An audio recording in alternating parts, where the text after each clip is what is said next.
Yo, this is video 2. It's Machine Gun Tatter. If you have been staying tuned, I told you guys basic sanitary, sanitary things to keep yourself safe as well as your client. Touch base with you all on proper glove usage, the difference between a stainless steel tube and a plastic tube. If you all weren't staying tuned, I'm still going to touch base on those. The difference between a stainless steel tube and a plastic tube is plastic tubes are disposable, and stainless steel tubes you would have to run them through an autoclave cleaning process. For all you beginners out there or people who are just getting into the tattooing business, I would not recommend, I wouldn't recommend starting off with plastic, like let's say just a plastic tip and stainless steel tube and grip, because that those things still hold bacteria and all sorts of germs in them. So if you want to take the safest way out, just pick up stainless steels and get an autoclave cleaner. That's what I do myself, and I still keep plastic tubes on hand, just for the simple fact of you may be tattooing consistently and you won't have time to run those through the autoclave process. And you don't want to take a risk of missing one process, or you can give someone hepatitis or worse. And another thing, gloves. Phantom black tattooing gloves, right here. The gloves are supposed to be tight on your hand.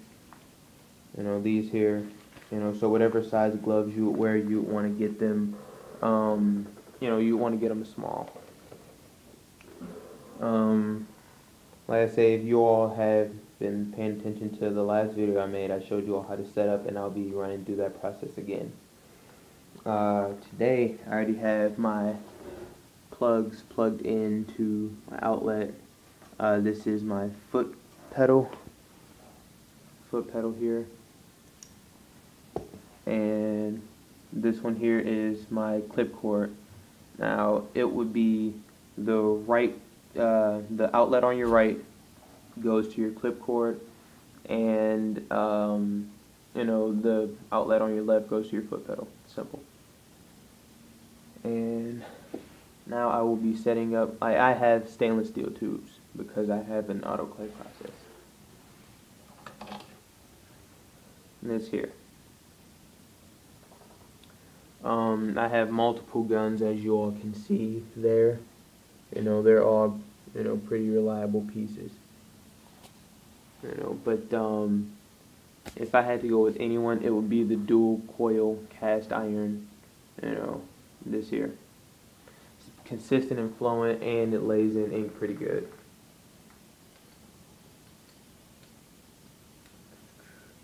I won't be putting in a needle, but when you all see me tattoo, you all will see that process. But since I'm not using a canvas today, I won't be putting in a needle. Simple setup. Tube goes through here, and you clamp it. Simple as that. And take your clip cord here, and with your clip cord, plug it into your tattoo machine.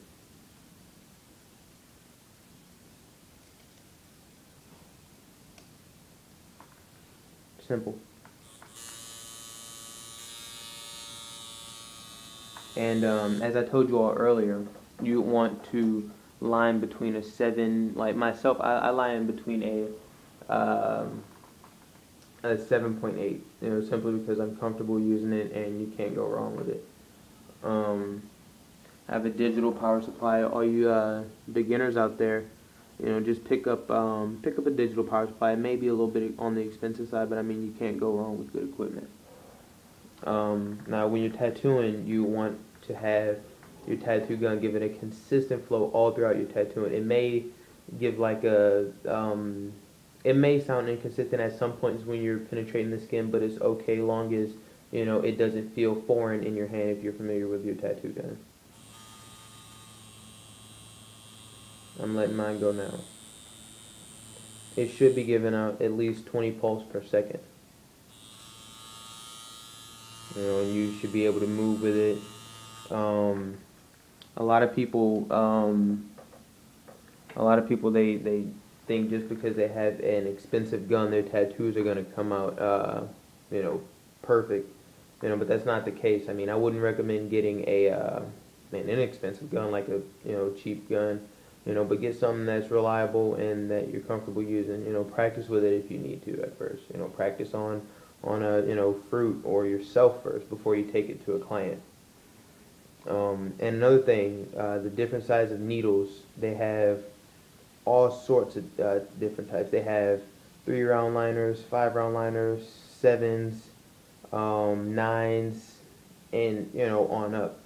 And the difference between it is how thin or thick the line would be.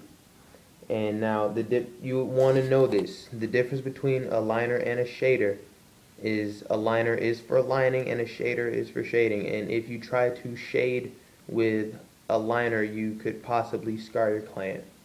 So that's a no-no. So definitely keep in mind and be aware of what you're using. So don't like take the time to read what you're picking up before you set in your gun and get going. Because that could make or break your tattoo career. And beginners, you all don't want to start off with a messed up rep. It's not good at all. Green soap, this here. It's inexpensive. You should be able to find it at any tattoo supply shop. Like I say, I'm a Detroiter, so I go to Motor City Tattoo Supplies for for accessories such as needles, green soap, and things like that. Now for ink, that's a different story. But I don't want to get off into that just yet. But I will give you all some insight on that. But they're pretty good people up there. Shout out to Motor City Tattoo and Supplies. Another thing, you should always want to have multiple guns on hand, just in case you're tattooing and one of them goes out. Like, that was something I went through with this one here. It's expensive as hell, and it looks damn good, but at the same time, it went out a day after I bought it while I was tattooing. So, have multiple on hand and, just swap them out and get back to work. You don't want to be like, you don't want to just bring one to work with you and then it goes out while you're in the middle of tattooing and you're stuck pretty much. So that's that. Like when you're tattooing, use the very tip of the needle. Like you don't want to go in too deep because you can scar tissue, and then the tattoo and your rep would be ruined pretty much. Like just stay clear of tattooing minors. I cannot stress that enough because you will get in trouble. Not only does it make you look bad, but it damages you in the tattooing industry. And for you for you beginners or apprentices, just just stay loyal in this business and you will go far. Myself, I've recently acquired an apprentice, and when I feel that he is ready to tattoo, I will let him know. But I will run him through apprenticeship courses. He would start off on fruit, just like we all had to, and work his way up. Start off from doing small tattoos to medium sized to great big ones, but that's just the process that he has to learn from. What else do I need to touch base on? Oh yeah. We covered setting up your gun today, different sizes of needles, the difference between a digital power supply and a analog and play it by ear power supply. Digitals, they show you exactly what voltage you're going at and things like that. The analogs, they show you that stuff, but it's not clear 7, 6, etc. and with the boxes that have nothing on them, you would have to play it by ear and know your gun. Like, every tattoo artist had to start off with crappy equipment, and it's nothing to be ashamed about. If that's all you can afford to practice with, and I can't stress that enough, to practice with, then do it.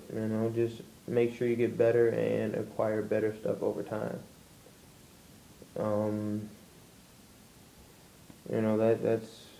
that's pretty much all for today.